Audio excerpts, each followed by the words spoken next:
Pakai fotonya baik.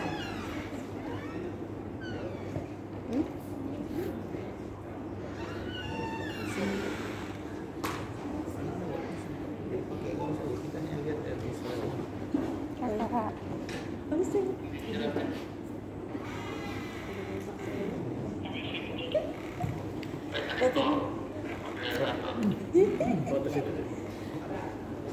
Foto dulu. Thank you.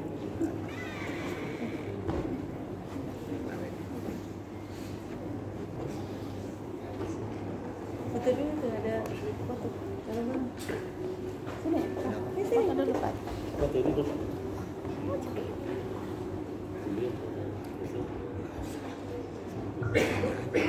Kalau semuanya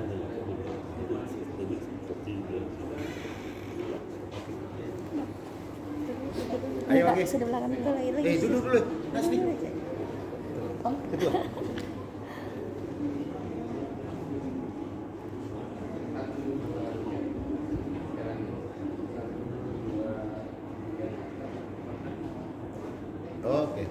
Oke, sebentar. Ayo, Kak. Mau lagi. Baik Bapak Ibu sekalian, kegiatan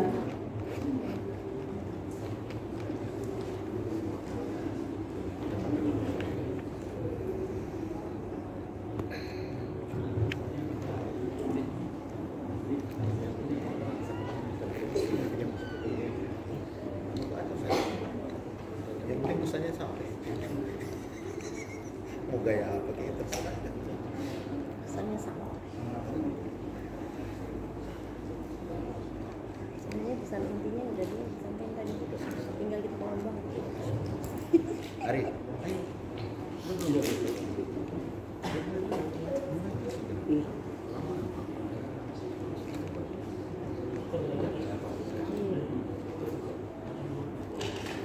baik Bapak Ibu sekalian, kita lanjutkan sesi kita akan dipandu oleh moderator Bapak Andi Israel. Dipersilakan.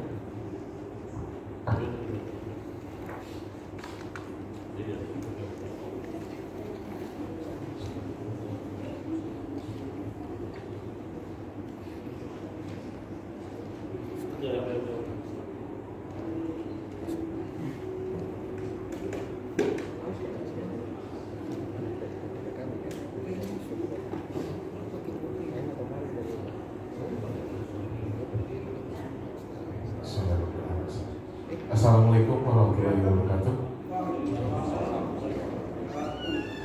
Saya mau izin, saya melakukan.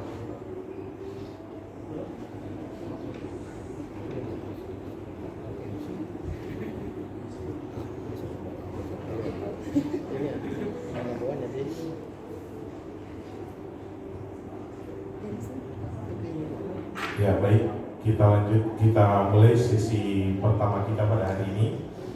Akan dibawa oleh Ibu Dr. Siti Rahman SPMM Cemet CRBP. Beliau selaku Direktur Eksekutif Garda Poli. Nah, materi pada hari ini Ibu akan membawa terkait judul keterbukaan informasi pemilu. Kepada Ibu. Langsung kita panel saja, ya baik. Ya. Kita langsung panel saja. Pertama, materi akan dibawakan oleh Ibu Dr. Siti Rahman SPMM dengan judul keterbukaan informasi pemilu. kedua akan langsung dibawakan oleh Bapak Arafat SEMM selaku CEO Sultra Demo Group Network. Oke, baik, siap. Dengan judul keterbukaan informasi publik dalam pemilu. Untuk bersingkat waktu kepada Bang Arafat, mungkin saya persilakan. Bismillahirrahmanirrahim. Assalamualaikum warahmatullahi wabarakatuh. Selamat siang, salam sejahtera buat kita semua. Materi yang diberikan kepada kami, judulnya ini sama, makanya tadi saya membagi. Saya tentang Komisi Informasi Undang-Undang Nomor 14 Tahun 2008. Kemudian nanti Siti Rahma masuk pada PPID-nya.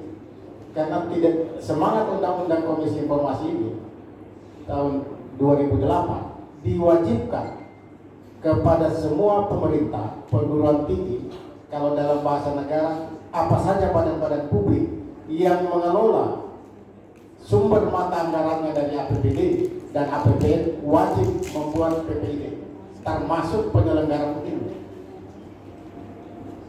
Nah, itu pengantar. Nah, saya ingin mengantar bahwa sejarah lahirnya Undang-Undang Komisi Informasi ini adalah semangat reformasi 98 diperjuangkan untuk masyarakat sipil memperoleh satu alat legalitas adalah keterbukaan informasi dalam bentuk undang-undang. Kita bisa membayangkan ya, sejak 98 kurang lebih 10 tahun masyarakat sipil memperjuangkan secara konstitusional lahirnya undang-undang keterbukaan informasi publik. Informasi publik KI atau disingkat KI itu undang-undangnya resmi nomor 14 tahun 2028. Tetapi dia berlaku nanti 2010, 2 tahun pasca ditetapkannya undang-undang. Itu latar belakangnya. Nah, secara nasional, undang-undang keterbukaan informasi publik ini adalah memberikan hak kedaulatan kepada seluruh publik untuk memperoleh informasi kepada badan publik yang bersumber dananya dari APBN dan APBD.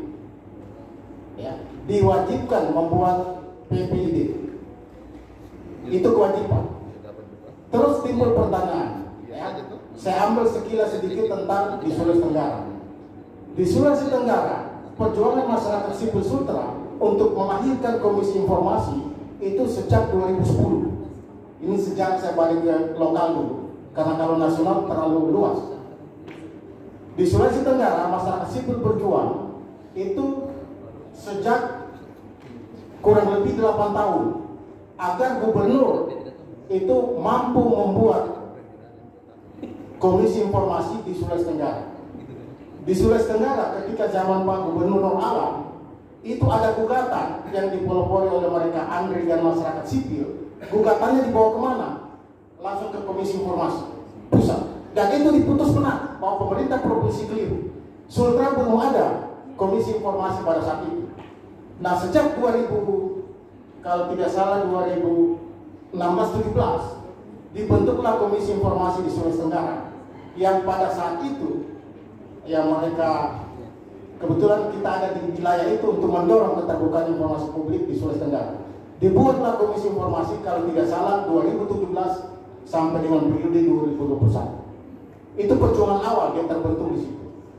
Ada masalah di Komisi Informasi pada saat itu karena sumber anggarannya berada di APBD provinsi. Ya, APBD provinsi. Nah, ketika masyarakat sipil berjuang di Sulawesi Tenggara pada saat itu, yang jelas dibentuk dulu Komisi Informasi di Sultra, yang jelas dia ada alat legitimasi untuk wilayah Sulawesi Tenggara kepada untuk mendorong pada badan publik itu.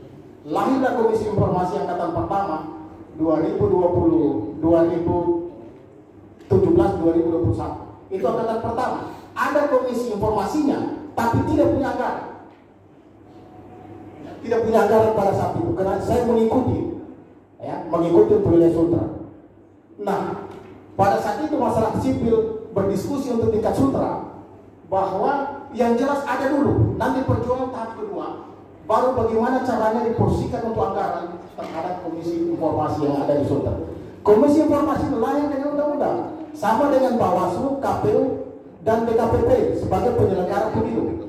Nanti kita akan lihat di mana korelasi antara komisi informasi dengan asas pemilu bagi penyelenggara pemilu. Ini kan linear. Nanti kita akan lihat ya. Nah, saya mengikuti pada saat itu di Komisi Informasi Angkatan 1 itu 2017-2021 gajinya mereka yang itu hanya 2 juta. Jadi mereka hanya berkantor datang, tidak ada fasilitas, ya, tidak ada apa-apa. Jadi pernah di Kominfo yang lebih dihargai staf honorer daripada mereka yang lahir dalam bentuk undang-undang. Jadi sama mereka ini dengan logo Garuda lahir dari undang-undang seakan-akan tidak dihargai, lebih dihargai pegawai kontraktor non ASN. Bayangkan undang-undang itu perjuangannya untuk di Sulawesi Tenggara ya. Dibentuk dulu. Gaji mereka sekitar 2 juta. Itu pun dibayar kadang 3 bulan, 4 bulan baru dibayar. Yang jelas perjuangannya adalah dibentuk dulu, baru kita masuk tahap kedua.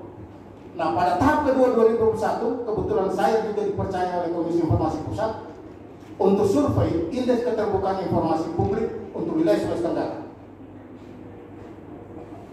Nah, kita survei pada saat itu kalau tidak salah gubernurnya Pak Ali Masih, ternyata Sultra ini masuk klasifikasi yang tidak terbuka. Paling rendah dari 5 klasifikasi keterbukaan informasi publik, tertutup, berada di ranking 29 dari 33 provinsi. Ya, tidak terbuka. Nah, pada saat itu kami ingin dibuat dari pusat menghadap Pak Gubernur. Ini sejarahnya untuk Komisi Informasi Pusat ya. Nanti akan kita masuk di bagaimana pengembangannya sinkronisasi dengan penyelenggara pemilu. Nah, setelah kita masuk menghadap dengan pimpinan daerah, pikiran saya pada saat itu, bagaimana Komisi Informasi ini sama dengan penyelenggara pemilu. Dia ada sekretariatnya, ya. Kemudian ada bidang-bidangnya yang mengelola. Pikiran saya seperti itu. Ketika kita audiensi Pak Gubernur sempat marah karena Komisi Informasi yang dibentuk angkatan pertama bertemu Gubernur hanya 1 kali ketika pelantikan. Marah Pak Gubernur waktu audiens pertama dengan Komisi Informasi angkatan pertama yang hadir juga bersama-sama kami pada saat itu. Berarti Komisi Informasi Sulawesi Tenggara termasuk juga tidak berhasil karena Pemprov berada pada ranking 29 ya, tidak informatif. Artinya sama dengan ranking 30, 31 dan sampai 33 provinsi tidak informatif. Walaupun dia posisi di 29. Nah, dialoglah kita pada saat itu. Saya sampaikan begini. Apakah memungkinkan ya, kalau Komisi Informasi ini lahir dengan undang-undang, apakah bisa dibuat pola seperti Bawaslu dan KPU sehingga pengelolaan independensi manajerialnya terkelola dengan baik? Saya kasih 4 syarat Pak Gubernur pada saat itu. Yang pertama, naikkan gajinya. Ya. Yang kedua adalah setiap tahun anggaran diberikan anggaran khusus terhadap Komisi Informasi yang periode sekarang. Yang ketiga, diberikan sarana dan prasarana. Kemudian yang keempat, harus ada peraturan gubernur tentang keterbukaan informasi Provinsi Sulawesi Tenggara. Itulah political will Gubernur Sulawesi Tenggara terhadap dukungan terhadap keterbukaan informasi publik. Saya bilang kalau Bapak tidak lakukan itu akan berimplikasi terhadap ranking keterbukaan informasi di 33 provinsi pada saat itu. Urutan 29. Setelah dialog terjadi, dinaikkan anggarannya, gaji Komisi Informasi 9 juta. Ketua 9,5. Kemudian dikasih sarana prasarana perkantoran seperti model-model sekretariat Bawaslu dan KPU. Itu dorongan kita. Ya, dorongan kita terhadap Komisi Informasi Sulawesi Tenggara. Setelah terbentuk mereka, banyak laporan dari beberapa kabupaten kota terhadap keterbukaan informasi publik. Kuncinya begini, yang mengelola informasi laporan masyarakat adalah PPID, ya. Nah, ketika kita berjibaku dengan pemerintah, memang kita harus menunduk dulu dengan pemerintah. Ini karena menyangkut anggaran pemerintah daerah. Kalau Bawaslu KPU langsung dari APBN pusat. Ini bicara dari gubernur. Makanya saya konfirmasi dengan angkatan kedua. Saya bilang terima dulu itu pergubna dan peraturan gubernur tentang honorarium. Ya. Kemudian sarana dan prasarana minta. Dan saya akan jamin mendorong sebagai alat legitimasi peringkat Sulawesi Tenggara itu naik. Karena harus dipergini menjadi juara. Walaupun kita jual idealisme, tetapi KI bisa mandiri secara ekonomi. Nah, seleksi tahap kedua, peringkat Sulawesi Tenggara itu masuk 5 besar. Tapi anggaran KI, ya sama model KPU Bawaslu, ada uang jalan, ada uang rapat-rapatnya, ada uang sosialisasinya berapa. Karena itu bagian dari penguatan kita terhadap institusi publik. Ya. Di materi saya ini sebenarnya clear dia ya. Itu kurang lebih dalam 1 halaman bisa diambil. Yang pertama tentang informasi apa yang dibolehkan, informasi apa yang dikecualikan, ya. Kemudian bagaimana PPID dari pusat sampai daerah itu bergerak. Ada yang menarik ya. Saya masuk dulu sedikit coba kita next sedikit kalau ada pendapat Ketua Bawaslu. Bisa di next nih. Halaman berikut ya. Setelah halaman atas ini, sekitar halaman berikut ketiga. Nah ini. Coba lihat hasil keterbukaan informasi publik ya. Bawaslu RI hasil survei Komisi Informasi Pusat itu nyaris sempurna 98% sekian terhadap keterbukaan informasi publik. Saya tanya pada saat itu, kriterianya apa? Jadi Bawaslu secara nasional itu paling siap. Bawaslu secara nasional paling siap terhadap semua kriteria dan peraturan-peraturan yang ada yang dinilai oleh KI, bahwa Bawaslu ini siap menerima aduan informasi apapun, kebutuhan informasi oleh publik untuk dilayani. Karena perangkatnya sudah siap, pengelolaannya juga sudah dikasih honor apa dan lain-lain. Saya tidak tahu tingkat provinsi dan kabupaten kota di sini apakah sudah dianggarkan tersendiri untuk itu atau campur dia. Itu pertanyaan. Jadi Bawaslu ini sempurna dari penilaian kriteria, perangkatnya, SOP-nya, tata cara menerima laporannya, bagaimana memberikan informasi kepada publik itu dia clear. Nanti diantar oleh Ibu Rahma yang kena spesifik ke situ dia. Yang ketiga ingin saya sampaikan bahwa kalau kita lihat kasus-kasus secara nasional yang saya anggap kemarin cukup menurunkan rating KPU RI, yang dia telah mengeluarkan satu keputusan KPU 731 kalau tidak salah, bahwa informasi publik ya yang dikecualikan persyarat presiden dan wakil presiden bupati wali kota syaratnya tidak boleh atau dikecualikan, itu bertolak belakang dan bertolak belakang terhadap undang-undang keterbukaan informasi publik. Kalau undang-undang itu menyatakan bahwa informasi yang dikecualikan tentang pertahanan, rahasia negara bisa dilihat bisa diambil filenya ya, terurai di situ apa-apa saja. Kadang sebuah lembaga dia buat keputusan dikecualikan padahal bertentangan dengan undang-undang Komisi Informasi. Artinya dia merasa paling hebat lembaga itu untuk mengecualikan informasi terhadap lembaga padahal bertolak belakang dengan undang-undang Komisi Informasi. Jadi hati-hati ya. Contoh pemilu kemarin kan boleh lihat KPU, contoh pemilu kemarin. Akses sirekap itu kan berhenti tidak terbuka, diakses. Digugatlah di Komisi Informasi bahwa itu tidak dikecualikan, akhirnya dibuka. Waktu pemilu sebelumnya kan dibuka dia, akhirnya akses dapat dibuka. Nah untuk Sultra itu pemilu kemarin belum ada data laporan tentang penyelenggara pemilu di Sulawesi Tenggara terhadap informasi yang diminta oleh penyelenggara pemilu. Nah, kalau Bawaslu sudah nyaris sempurna 98% menghadapi pemilu ke depan, maka SOP, SDM Bawaslu, PPID-nya ini harus siap karena dinamika ke depan ini saya berasumsi ke depan dinamikanya akan tinggi dan informasinya juga semakin banyak orang membutuhkan.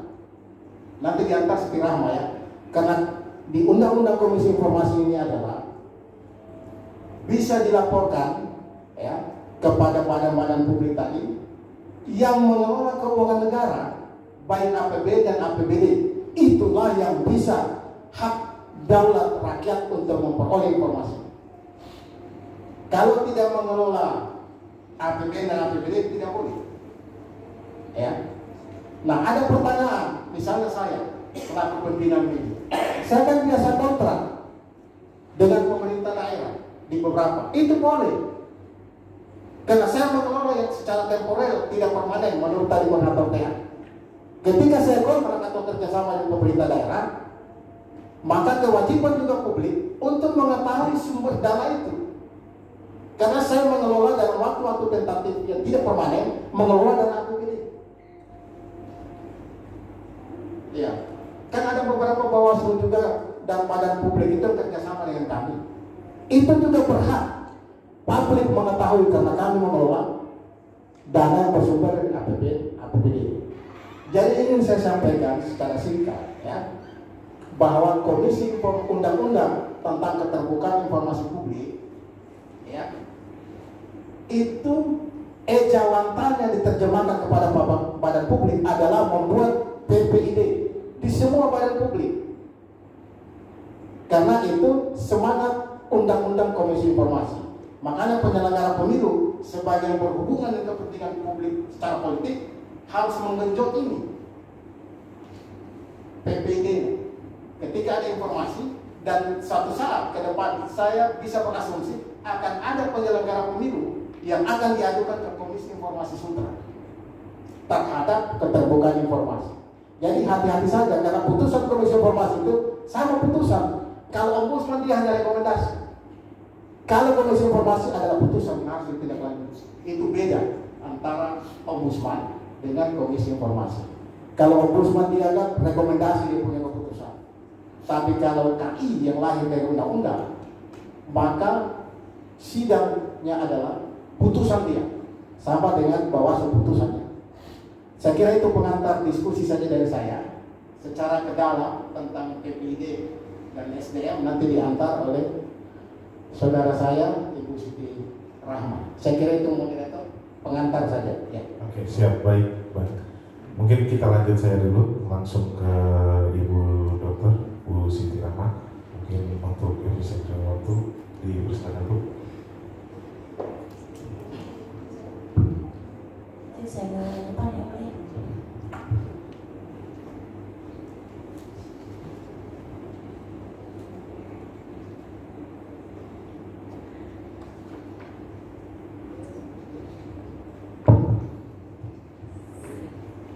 Ke kantor Bawaslu bawa rajungan. Rajungannya segar di atas talam. Walau tidak berjabat tangan, izinkan saya mengucapkan salam. Assalamualaikum warahmatullahi wabarakatuh. Selamat siang, salam sejahtera bagi kita semua. Yang saya hormati seluruh pimpinan Bawaslu Provinsi Sulawesi Tenggara dan juga Bawaslu Kota dan narasumber Bang Arafat dan moderator koordinator TA. Tadi sudah disampaikan kalau Bang Arafat tentu sudah dikenal. Sebelumnya saya memperkenalkan diri sedikit aja. Ya, saya dari orang Kendari, tamat di sini S1 di Unhalud, lalu merantau di Jakarta tahun 99, pernah menjadi tenaga ahli Komisi 2 DPR RI, pernah menjadi anggota KPU Jakarta Timur, pernah menjadi anggota Bawaslu Provinsi DKI Jakarta, baru selesai tahun 2023 kemarin, dan sekarang menjadi dosen di Magister Manajemen STMA Trisakti. Dan juga saya masih menjadi tim pemeriksa daerah di Dewan Kehormatan Penyelenggara Pemilu. Baik teman-teman, supaya suasananya agak lebih rileks ya, boleh kita tes konsentrasi dulu. Izin Bang Afat, yang paling 2 menitan atau 1 menitan aja. Boleh teman-teman berdiri? Soalnya kalau terlalu lama duduk, biasanya konsentrasi itu sudah semakin kurang baik ya. Jadi saya bilang pagi tepuk sekali ya, pagi. Siang tepuk 2 kali, siang. Sore tepuk 3 kali. Yang kompak dong, sore. Nah, kalau malam setengah aja. Ya, malam setengah aja nih, nggak bunyi ya. Kita tes, pagi. siang, malam. Nah, berarti kurang konsentrasi. Ulang lagi ya, kalau belum konsentrasi jangan duduk. Oke? Pagi, malam. Ya, berarti masih ada error. Oke, pagi, sore, malam. Oke, silakan duduk. Silakan duduk, paling error 1%. Terima kasih teman-teman. Mudah-mudahan sudah bisa senyum-senyum gitu. Tadi wajahnya terlalu serius. Jadi kalau menerima informasi itu kalau wajah terlalu serius kurang bisa, biasanya masuk telinga kanan, keluar telinga kiri. Oke, boleh. Kalau informasi Bang Arafat luar biasa, saya juga baru tahu ternyata Komisi Informasi Daerah Sulawesi Tenggara itu diperjuangkan bahkan dengan lahirnya Undang-Undang tahun 2008 baru bisa terbentuk tahun 2010, dan itu pun perjuangannya tadi dengan gaji yang 2 juta luar biasa. Dan kita berikan tepuk tangan kepada Bang Arafat tuh. Beliau yang menggagas supaya keterbukaan informasi publik di Sulawesi Tenggara itu menjadi lebih baik, ya. Dengan keterbukaan informasi publik tentu kita berharap bahwa kita ini sebagai rakyat yang membayar pajak gitu ya, itu seyogianya diikutkan dalam proses pengambilan keputusan ya, atau kebijakan-kebijakan di tingkatan publik. Jadi keterbukaan informasi publik itu apa? Kategori publik, kategori badan publik itu yang harus melakukan informasi-informasi keterbukaan itu adalah sepanjang dia menggunakan anggaran pendapatan dan belanja negara, anggaran dan pendapatan belanja daerah. Jadi kalau dia pakai APBN, APBD, dia wajib melakukan terbuka. Tapi tadi sudah disampaikan, Bawaslu ini adalah lembaga publik atau tidak? Publik atau privat? Publik, karena dia pengelolaannya hari ini yang teman-teman hadir di sini menggunakan apa? APBD. Ya, APBN siapa yang bayar? Masa negara. Negara siapa yang bayar? Masyarakat. Jadi teman-teman di sini harus punya awareness, ya, harus punya keinginan untuk mengetahui apa-apa saja yang boleh diketahui di Bawaslu. Tentu keterbukaan itu bukan berarti telanjang. Jadi terbuka itu tidak berarti telanjang. Tadi ada informasi-informasi yang sudah tadi disampaikan oleh Bang Arafat bahwa ya, terbuka, tetapi boleh informasi itu dikecualikan. Jadi nggak boleh kalau ketika itu dikecualikan. Tapi jangan semena-mena juga lembaga publik itu menyatakan, oh ini informasi yang dikecualikan. Informasi yang dikecualikan harus melalui satu tahap yang disebut dengan, ada yang tahu? Coba ini, ada yang mahasiswa, ada yang tahu nggak? Kalau informasi publik itu ingin dikecualikan, maka dia harus melalui satu tahapan yang disebut dengan uji konsekuensi. Pasti yang jawab adalah orang Bawaslu. Ya, berarti masyarakat masih kurang apa namanya? Kurang paham. Jadi kita hari ini adalah berterima kasih kepada Bawaslu RI yang sudah dan beserta Bawaslu Kabupaten Kota yang sudah menyelenggarakan kegiatan ini. Ya, harapannya adalah setelah teman-teman dari sini ada yang dibawa oleh ini. Ya, jangan sampai forum ini mubazir minasyaiton. Jadi mubazir, teman-teman datang, tapi begitu ditanya apa ini informasi yang teman-teman dapatkan, waduh kurang konsen, saya lagi main handphone. Jadi saya nggak tahu tuh apa informasinya.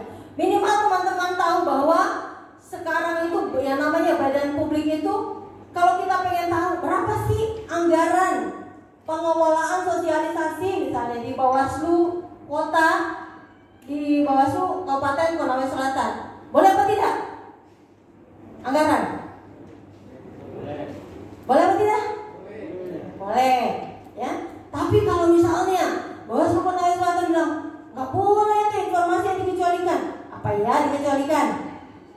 Itu ya. Jadi kalau dia dinyatakan sama kayak Bang Arafat tadi sampaikan bahwa informasi itu dikecualikan, ya, misalnya oleh satu lembaga yang kemarin kita tahu gitu ya. Padahal uji konsekuensinya itu tidak menyatakan bahwa itu informasi akan membahayakan.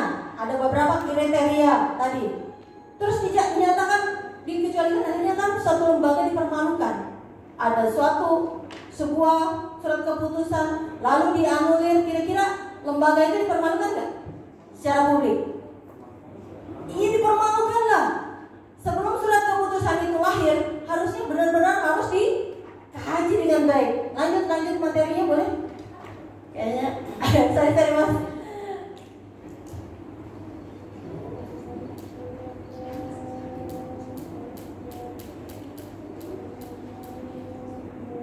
Tadi Bang Afan tadi menerangkan terkait dengan Undang-Undang Nomor 14 Tahun 2008. 2008 itu adalah umurnya sudah sekitar berapa tahun tuh? 17 tahun. 17 tahun. Berarti sudah remaja dong ya undang-undang ini. Ya. Tapi ada beberapa daerah, ada beberapa lembaga publik yang belum remaja juga sesuai dengan usianya. Ya, sudah tahun 2008 tapi masih kanak-kanak terus. Masih usianya 3 tahun. Ya, pengelola informasi publiknya malah nggak ada. PPID-nya nggak ada. Bersyukur kita Bawaslu tadi sudah disampaikan luar biasa. Ya, sudah banyak sekali penerimaannya Bawaslu RI itu. Nah, kita harapkan Bawaslu RI itu diterjemahkan sampai ke bawah, ya, ke bawah sampai dengan level Bawaslu kabupaten kota. Keterbukaan informasi publiknya juga jauh peringkatnya, peringkat yang lebih baik. Kalau DKI, ini ada teman di DKI dulu, alhamdulillah itu, ya, selalu mendapatkan yang terbaik. Ya, mudah-mudahan Sulawesi Tenggara juga yang terbaik. Dan informasinya tadi Pak Ketua, Bawaslu Sultra juga ternyata Sultra banyak menggodol ya, banyak mendapatkan penghargaan terkait dengan keterbukaan informasi. Lalu tentu aturan Bawaslu, tapi rujukannya adalah kalau di pemilu itu tentu rujukan utamanya adalah Undang-Undang Nomor 7 tahun 2017 tentang pemilu, lalu tentang pilkada Undang-Undang Nomor 10 tahun 2016. Ya, sudah berapa kali berubah. Boleh lanjut, Mas? Ya, jadi tadi sudah disampaikan juga sama Bang Arafat, saya menambahkan bahwa ada yang harus diputuskan menjadi informasi yang terbuka atau tertutup, ya, tertutup. Kemudian ada transparansi di situ, ada akuntabilitas di situ. Lalu yang paling pasti adalah kepastian hukum, ya. Jangan suatu informasi dikatakan terbuka, tertutup, terbuka, tertutup, nggak pasti namanya, ya. Ketika ada yang punya kepentingan, ketika orang A bilang ada yang minta si informan A minta, dia bilang iya nih boleh nih. Yang B datang bilang tertutup, jadi nggak standar, ya. Jadi harus ada kepastian terkait dengan informasi yang mau terbuka atau tidak. Lalu prinsip keadilan. Keadilan itu berlaku setara, ya, nggak membedakan. Kalau ada permohonan informasi publik, maka siapapun dia wajib apa? Wajib diberikan informasi secara baik, ya. Boleh kalau misalnya informasi itu dikecualikan, harus disampaikan bahwa mohon maaf, ya, ini adalah informasi yang dikecualikan. Harus dijawab gitu. Ya, jangan dibiarkan berlalu. Sudah 1 bulan nih saya menyurat ke lembaga publik, tapi kok nggak ada jawaban. Boro-boro jawaban, dicuekin gitu ya. Nah, itu seyoginya tidak terjadi. Jadi harus diberikan jawaban terhadap permohonan informasi apapun. Karena teman-teman, kalau ada permohonan informasi yang disepelekan, itu bisa diajukan nanti dalam permohonan namanya penyelesaian sengketa informasi. Di sini kebetulan ada teman saya di Komisi Informasi Sultra, teman SMA, satu SMA, mungkin ada yang kenal tapi nggak usah saya sebutkan. Berkeadilan, intinya berkeadilan, ya. Keterbukaan informasi publik harus memberikan jaminan keadilan bagi semua, ya, harus setara. Fungsi utamanya apa? Yang pertama, penyedia informasi publik. Yang kedua, pengawas transparansi. Kemudian yang ketiga adalah edukasi masyarakat. Tentu ini menjadi hal yang harus disampaikan kepada masyarakat, karena masyarakat itu sebenarnya karena dia yang ikut, yang terlibat dalam pengelolaan. Ibaratnya kita nih membayar pajak, teman-teman makan kira-kira bayar pajak nggak? Di billingnya biasanya ada pajak sekian gitu ya. Terus kemana-mana bayar pajak, pajaknya kemana?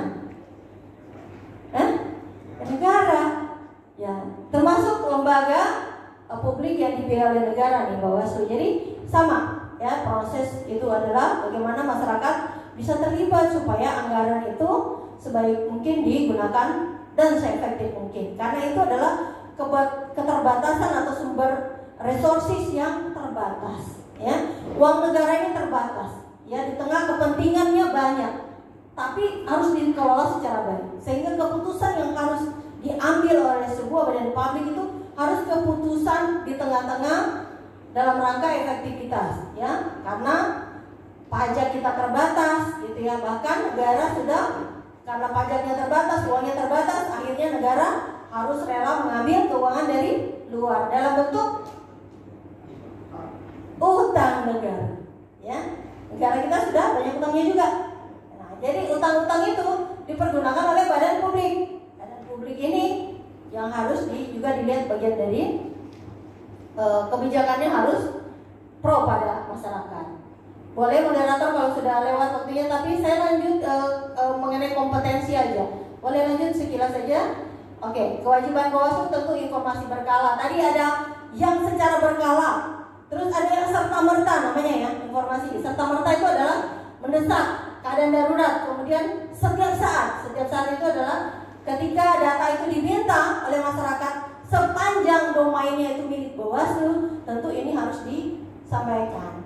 Tapi kalau sudah disampaikan tadi sama koordinator TA, lo bukan domain Bawaslu, bukan datanya Bawaslu pula gitu, diminta oleh masyarakat, karena seolah-olah Bawaslu yang memiliki kekuasaan terhadap data itu. Nah, itu juga salah informasi. Makanya itu harus disosialisasikan dengan baik. Ketika misalnya salinan C1 itu diminta, bahwa itu kan bukan milik Bawaslu, tapi kok mintanya ke Bawaslu, berarti kan salah kaprah lembaga publik ya. Mungkin karena Bawaslu tadi 100%, 90% sangat transparan gitu, lalu kemudian mintanya ke Bawaslu, nggak berani ke KPU. Kalau di KPU mungkin bersilat lidah atau apa gitu ya, atau berkelit dari informasi itu. Lalu apa saja mekanisme penyampaiannya? Itu tahapnya apa? Persiapan, pelaksanaan, kemudian ada pasca pemilu. Nah, teman-teman yang hari ini kita hadapi adalah pasca pemilu. Apa saja informasinya? Ya, setelah pemilu tentu teman-teman ada yang melakukan riset, ya, ada butuh banyak hal yang bisa dilaksanakan gitu ya. Ya boleh harus di ini. Apa itu? Laporannya komprehensif, hasil pengawasan tadi, kemudian evaluasi, rekomendasi, lalu kemudian tentu publikasi statistik pelanggaran tadi yang sudah disampaikan. Ya, kalau terkait dengan penanganan pelanggaran di Bawaslu, tentu ada beberapa informasi yang dikecualikan pada saat proses. Ya, pada saat nanti setelah proses itu bisa disampaikan. Meskipun juga tadi ada yang disampaikan, misalnya perlindungan data pribadi, ya, dalam rangka itu masih bisa ini. Jadi kita bersinggungan pada 3 undang-undang, ya, undang-undang PDP perlindungan data pribadi, kemudian undang-undang keterbukaan itu, kemudian juga undang-undang tentang pemilu ataupun pilkada. Lanjut. Karakteristiknya, strategi transparansinya, inovasi digitalnya tentu ini sudah dilakukan oleh Bawaslu ya. Misalnya Bawaslu dashboard monitoring, kemudian media sosial dan lain sebagainya. Lanjut. Jenis informasi yang dipublikasikan. Nah, kalau di Bawaslu itu ada data pengawasan, informasi administrasi, dan kemudian layanan publik. Lanjut. Platformnya tentu sudah banyak nih. Ada media konvensionalnya, tentu ada digital platformnya. Kemudian lanjut. Nah, tantangan implementasi. Nah, tentu ini kita tahu ya, tantangan utama implementasi itu yang pertama adalah secara internal. Internal ini keterbatasan SDM yang paham keterbukaan informasi publik. Jangan sampai orang pengelola di PPID justru orang yang tidak pro terhadap keterbukaan, ya, malah senangnya itu nyembunyiin informasi gitu.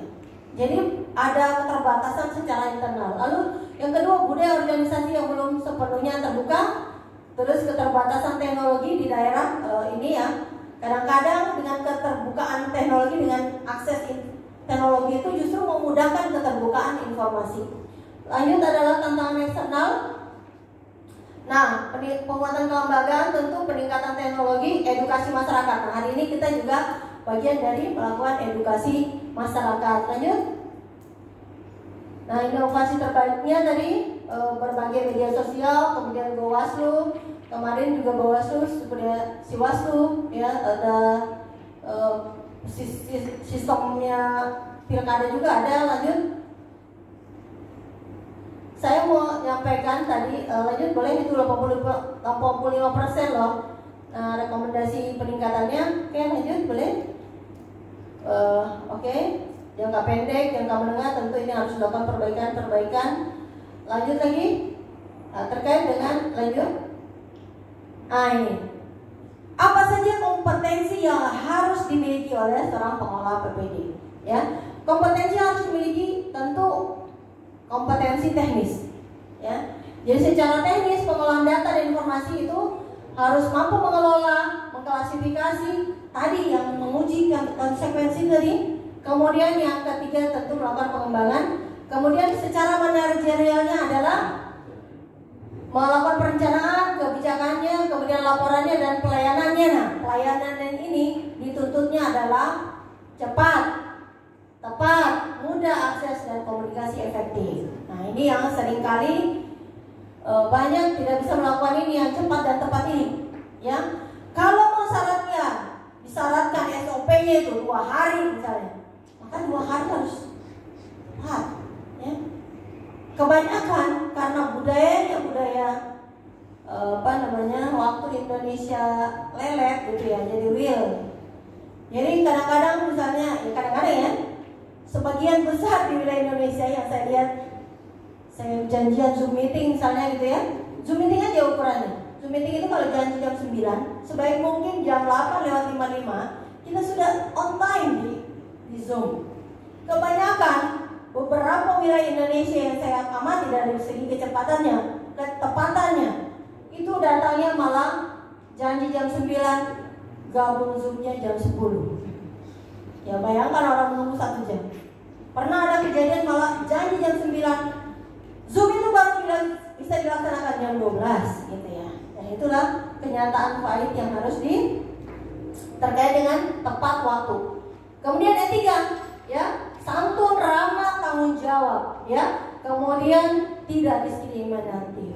Jadi kalau pengelola informasi itu ketika ada yang minta informasi bukan diketusin.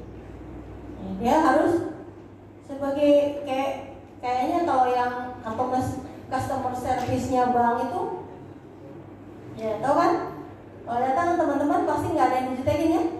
Pagi Bu, sebaik mungkin dia udah sapa dari segi nama. Pagi Bu, Bu Desi, pagi Bu Desi, salam kenal Bi. Nah, gitu. Jadi sebenarnya santun para pengelola. Jadi salah satu kompetensi itu punya etika, ya. Lanjut boleh. Jadi yang dituju adalah transparansi dan akuntabilitas. Nah, langkah-langkah mitigasi resikonya apa? Untuk memitigasi resiko harus diidentifikasi, dianalisis, dirumuskan strateginya, diimplementasi, dan tentu yang melakukan adalah pemantauan dan evaluasi. Ini harus dilakukan secara berkala. Ya, lanjut. Kalau ada teman-teman pernah nggak di sini ada yang merasa saya pernah pengen data ini tapi nggak dikabulkan? Ada nggak? Ini rata-rata panwasem ya? Ya. Siswa. Ini siswa dari Muhammadiyah. Yang ini? Oh iya. Ini? Pernah nggak dari sini? Kali ini kan saya betul sebagiannya ada Bawaslu. Pernah nggak di sini dari sini teman-teman pengen informasi tapi bingung caranya? Nanti kalau mau skripsi, nanti tuh butuh data penelitian tapi bingung caranya. Saya mau meneliti Bawaslu Mana misalnya? Soal tentara, saya butuh data ini. Tapi bingung, dipimpong sana, pimpong sini, pimpong sana, pimpong sini, bingung jadinya. Ya, karena tak seorang pun yang mau rela memberikan datanya dikekepin, atau datanya bisa jadi belum disediakan. Tadi itu data, macam-macam data. Ya. Harusnya data pengawasannya Pilkada tahun 2024 harusnya sudah ada, sudah dikompilasi dengan baik. Jadi ketika masyarakat minta, tinggal belum data keluar.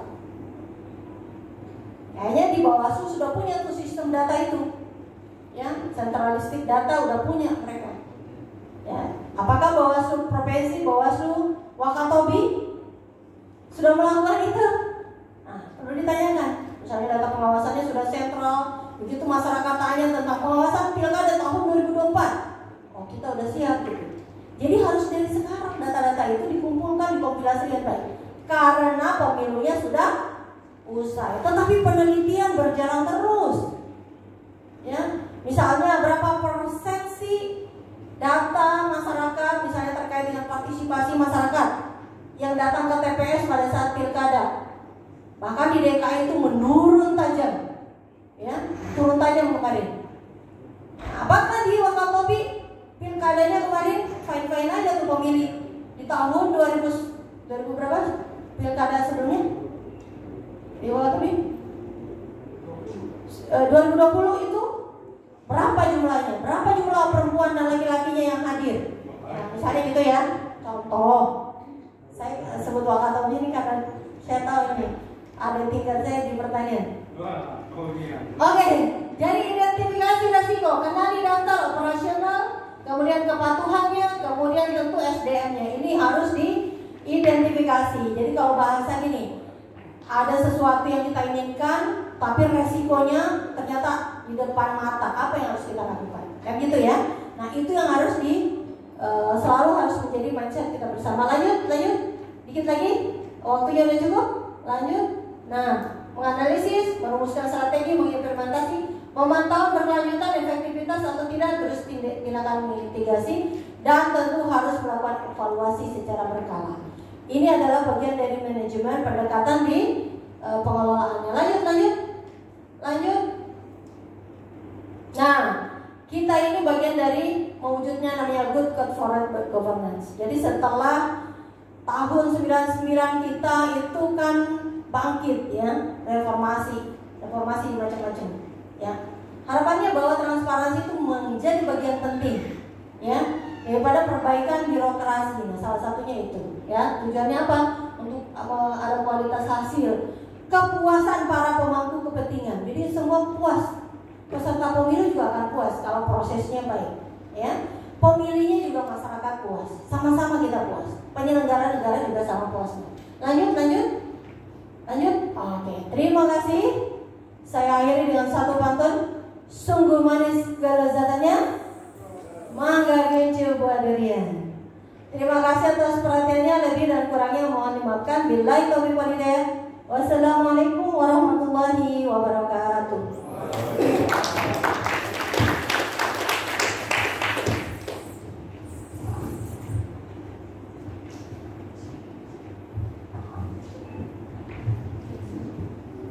Ya baik, terima kasih Bu Dr. Siti.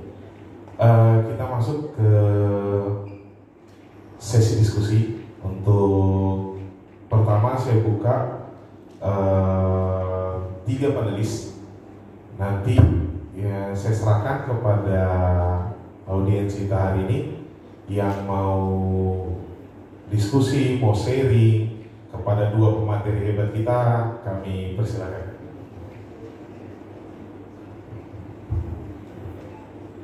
Oke.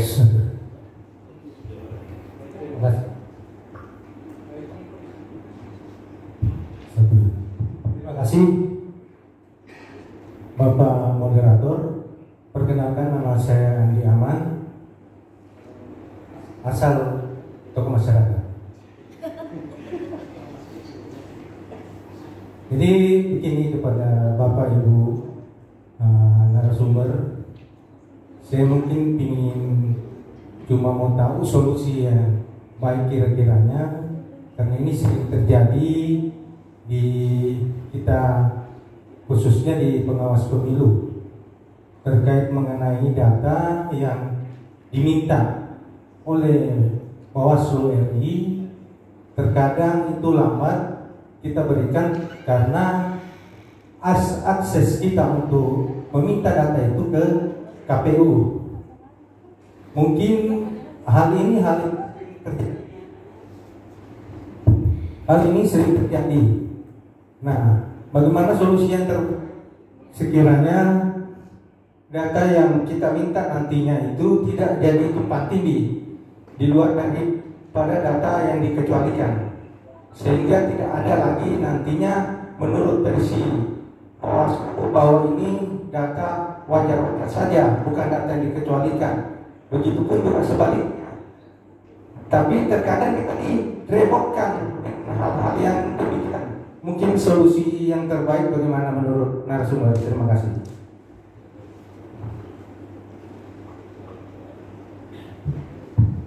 Ya baik, mungkin audiens yang kedua.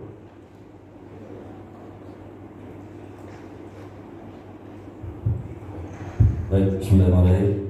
Moderator, terima kasih. Mohon izin saya dari Bawaslu Kota Bogor. Pertama, saya mengapresiasi narasumber sudah mengajak kita untuk berpikir tentang keterbukaan informasi publik.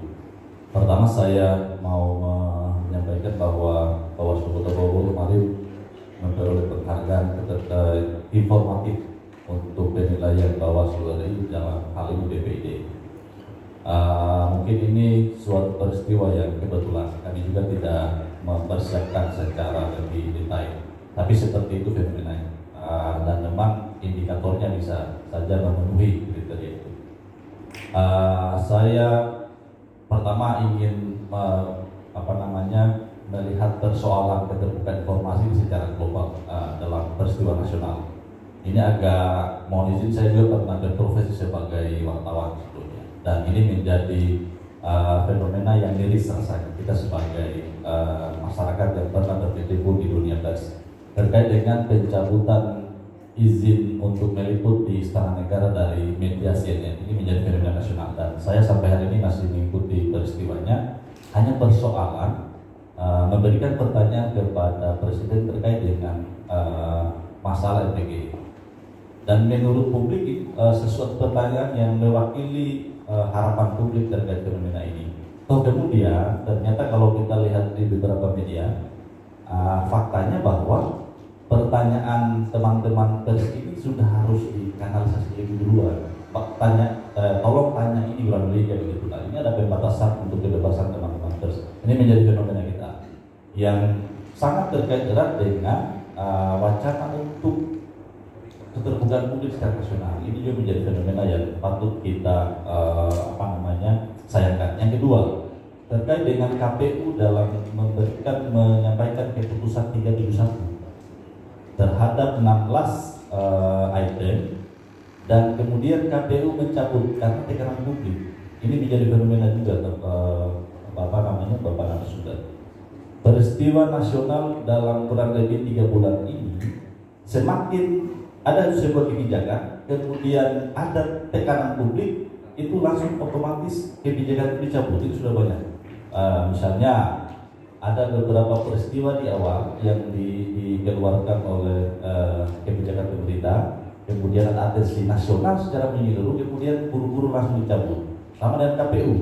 Kalau menurut saya 16 item yang dimuat oleh surat keputusan KPU, kalau saya berpendapat memang hak KPU untuk membatasi publik di akses itu. Karena itu kan sudah lewat, karena 16 item ini adalah terkait dengan syarat calon pada saat pencalonan presiden. Kalau KPU menutup akses itu ya sesuatu yang wajar, karena itu sudah berlalu. Artinya pada masa pencalonan barang itu menjadi barang yang sangat terbuka. Kalau KPU ini dalam rangka untuk menjaga informasi, karena ini sudah berlalu, ya sesuatu yang mudah menurut saya. Kalau menurut orang lain mungkin agak berbeda, tapi rasanya KPU ya boleh lah, itu sesuatu yang wajar-wajar saja. Kemudian terkait dengan fenomena keterbukaan internal. Bawaslu kalau sudah punya standar 99%, ya di kabupaten kota misalnya kan, kabupaten kota ini kan menjadi penyumbang informasi juga. Saya kira mungkin, mohon maaf ya, agak lebih baik juga sih kalau kita sudah hampir 100. Karena faktanya kami di kabupaten kota ini masih sangat galagapan kalau soal data. Misalnya data yang diminta berulang-ulang, ya kan, ini menjadi fenomena. Harusnya ada sebuah sistem yang kemudian bisa merepresentasikan informasi kita ini bisa satu pintu. Misalnya di kabupaten kota ini masih sulit memisahkan mana JDIH, mana PPID, kemudian mana Humas. Ada 3 hal ini yang saling tumpang tindih, ini juga yang harus dipertegas batasan-batasannya, sehingga pengembangan informasi ini kita bisa jauh lebih bagus. Yang ketiga, tantangan modernisasi keterbukaan informasi publik. Kami di kabupaten kota ini ya belum bisa kita jumawa bahwa kita sudah bisa menuju akses keterbukaan informasi publik yang lebih memadai. Tantangannya adalah akses jaringan internet yang kurang bagus, sarana prasarana tidak memadai, dan lain seterusnya. Ini menjadi tantangan kita. Sehingga 90% tadi ini juga menjadi catatan buat kabupaten kota. Itu indikator seperti apa? Ya, saya kira itu bagian dari tanggapan kami sebagai peserta, yang tujuannya adalah semata-mata kalau memang semangat untuk membuka informasi lebih terbuka, tentunya ada 3 hal tadi: kebebasan, kemudian sarana prasarana, dan sumber daya manusia. Assalamualaikum warahmatullahi wabarakatuh. Waalaikumsalam warahmatullahi wabarakatuh. Ya, audiens terakhir yang ketiga ada?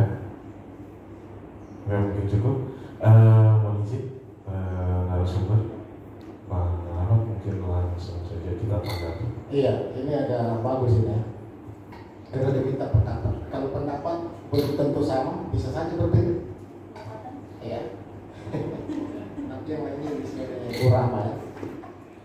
Waktu pemilu kemarin, ini pertanyaan pertama. Ini KPU kan kadang sosokan dulu, ya. Diminta apa? Informasi sering berkelit.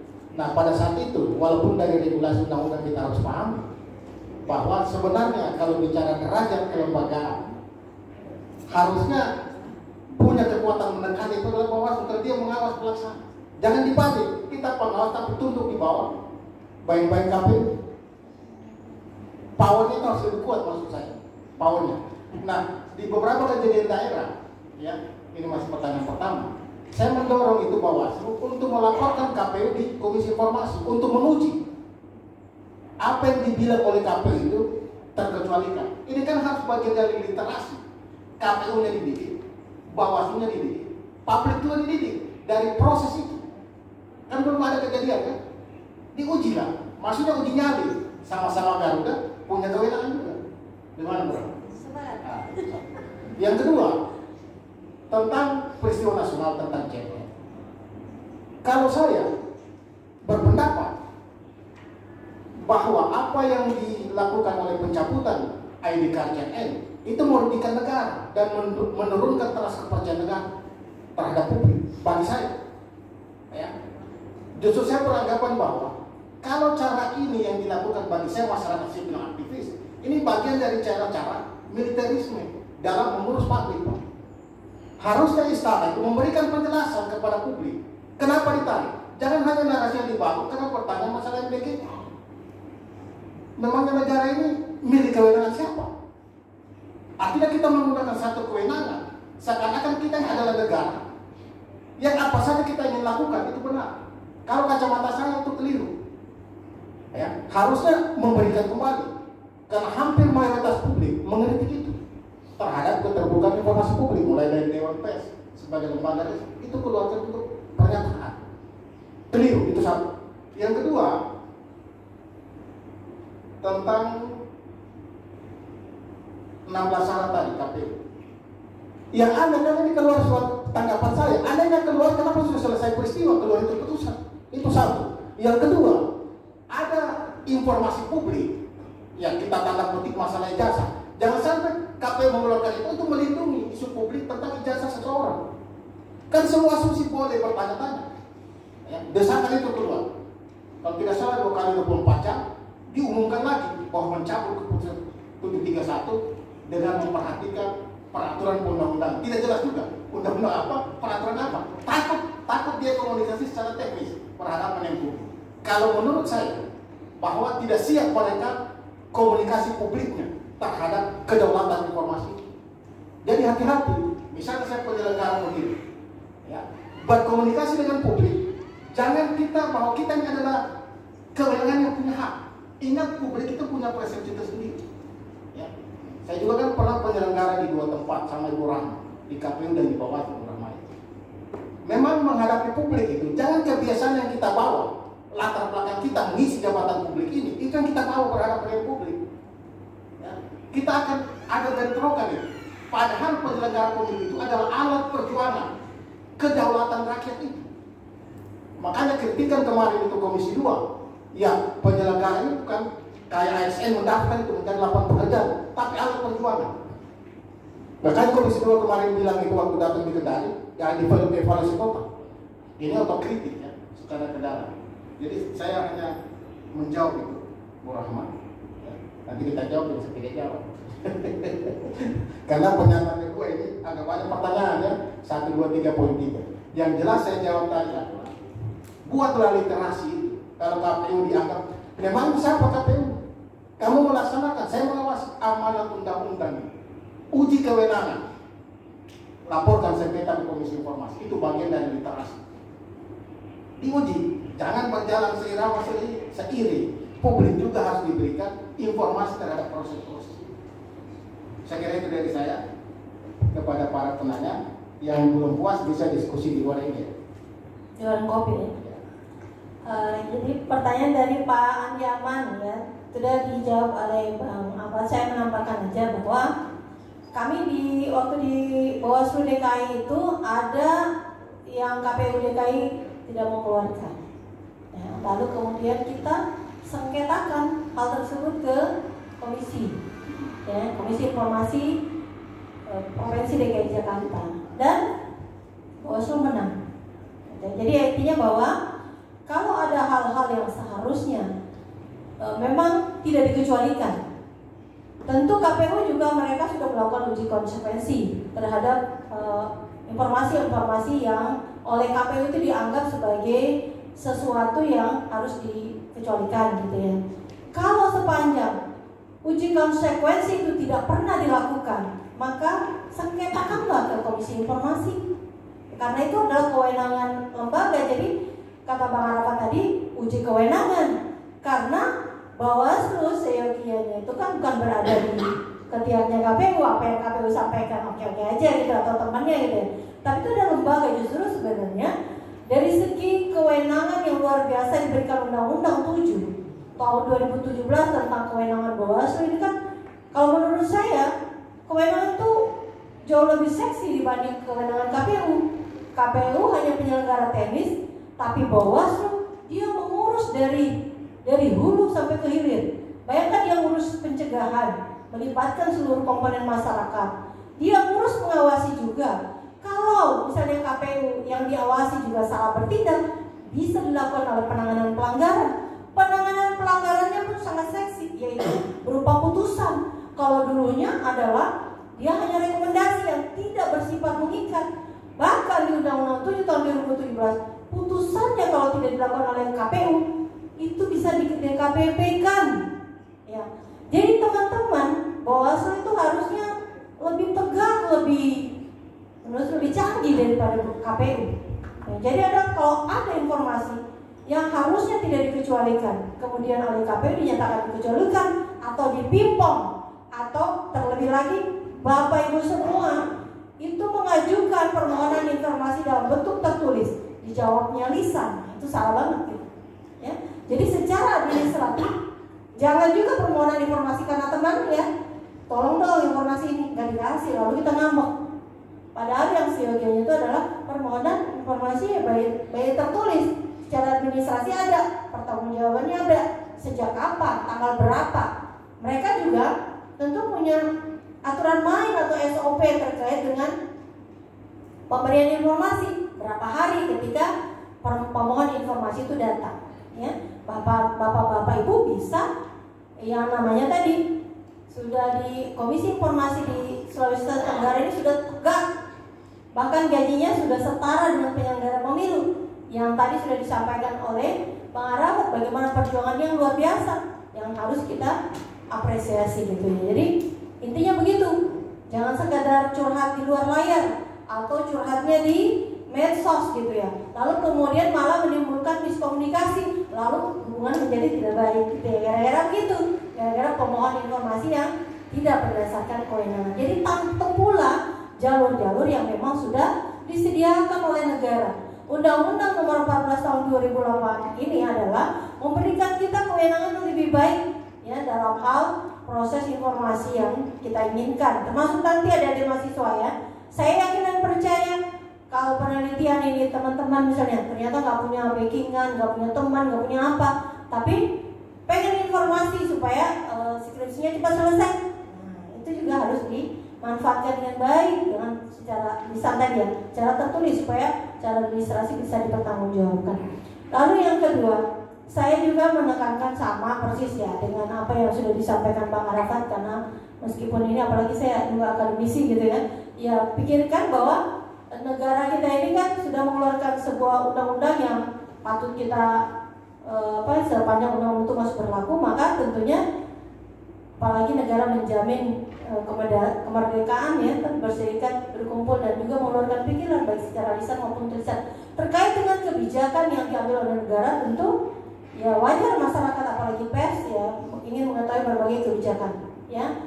Jadi justru sebenarnya dengan cara-cara seperti itu akan menguatkan ya stigma-stigma yang ada dan negatif. Memang benar bahwa kebijakan yang harusnya dikeluarkan itu tidak berdampak tadi berdasarkan tekanan publik ya, tekanan publik lalu kemudian dianulir, kan ada beberapa tuh ya, kayak misalnya gas gitu ya, itu kan gas nggak boleh di ini, lalu kemudian turun tangan Pak Presiden, lalu kemudian dianulir lagi, itu kan contoh-contoh gitu.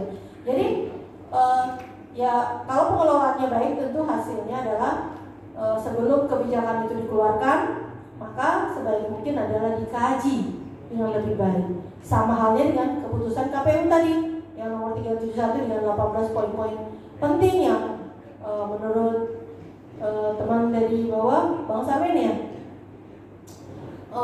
menyatakan bahwa itu sebenarnya oke, tapi model pertanggungjawabannya yang tidak benar itu menyebabkan dia nggak menjadi tidak benar. Kalau publik menekan tetapi dasar atau landasan hukumnya jelas, saya yakin dan percaya si keputusan itu tidak akan pernah dicabut oleh KPU. Selama ini kan seperti itu. Tapi kalau kebijakan atau keputusan hanya berdasarkan arahan-arahan, desakan-desakan juga, dan tidak memiliki pertanggungjawaban hukum dengan jelas gitu ya, maka tentu ini akan lebih mudah digoyahkan oleh publik ya. Jadi ada masalah di sini. Jadi latar belakang terhadap pengambilan keputusannya tidak dikaji secara baik, bahkan undang-undang yang dimaksud juga tidak jelas gitu ya, undang-undang mana gitu. Kadang-kadang kalau KPU itu undang-undang yang diambil itu PDP ya, tapi kalau meminta orang lain ya sama akhirnya mengambil undang-undang lain. Jadi akhirnya kita melakukan yang disebut dengan double standard. Double standard itu kalau buat orang lain A, kalau buat orang ini B gitu. Jadilah sebuah ketidakpastian hukum ya. Namanya hukum itu dia harus pasti-pasti aja ya, norma-normanya dan penafsirannya tuh sebaik mungkin dia pasti-pasti aja, jadi berlaku adil buat semua gitu ya.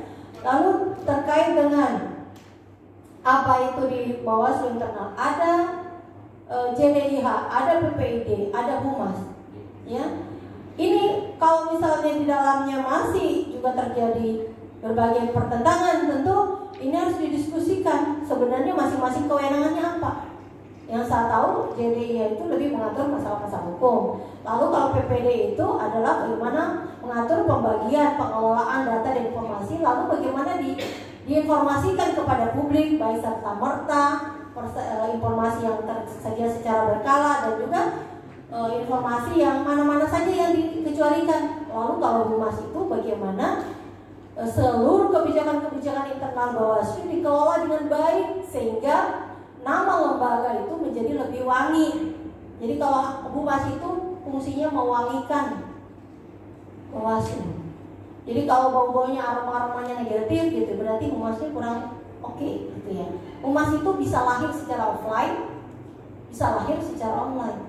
Nah, yang di dunia maya sekarang ini, maka humas itu sangat juga berfungsi mewangikan nama lembaga itu dengan cara-cara yang tanpa border tadi. Ya, orang pengen tahu Bawaslu Sulawesi Tenggara, cukup lihat websitenya.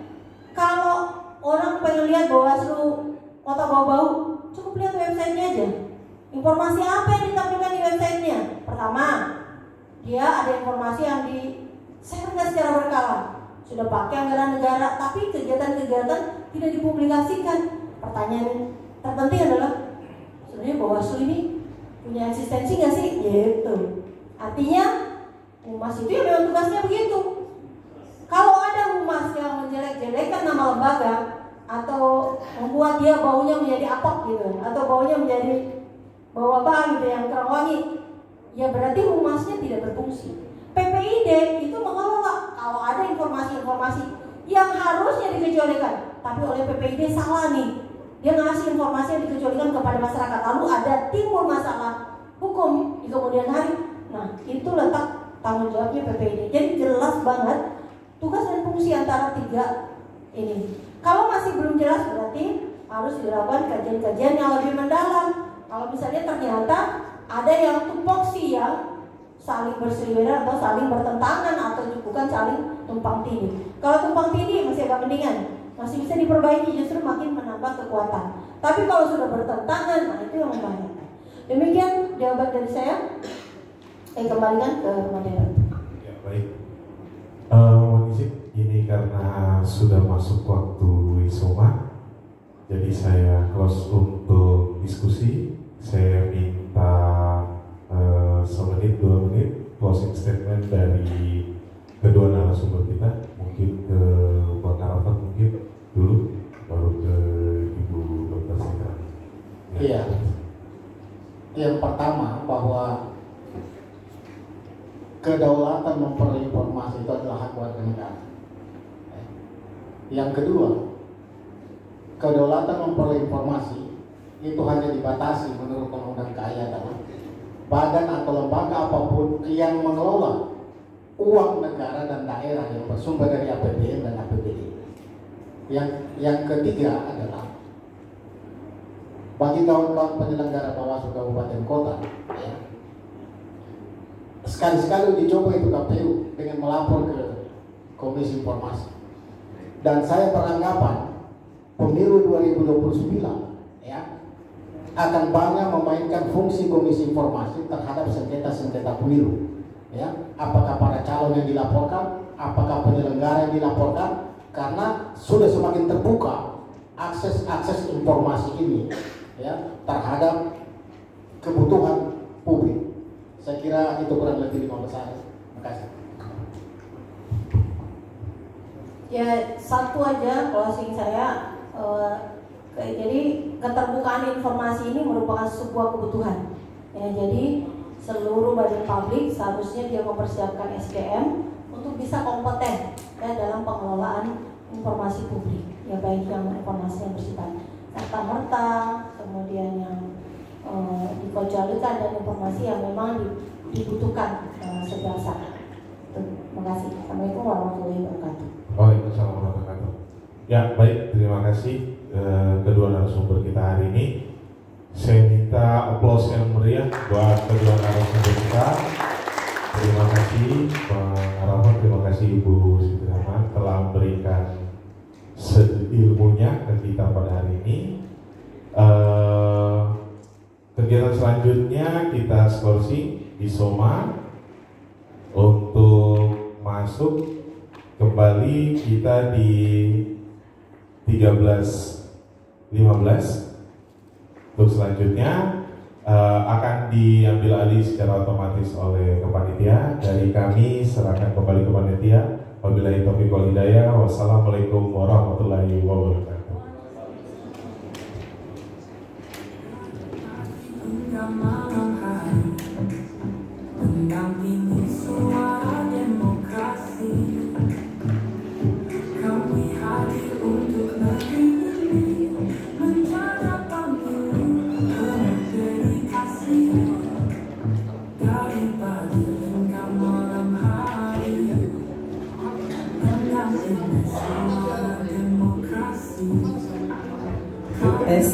Baik Bapak Ibu sekalian, kegiatan kita Sportsek dulu siang untuk makan siang. Silakan, terima kasih.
Bayar 5.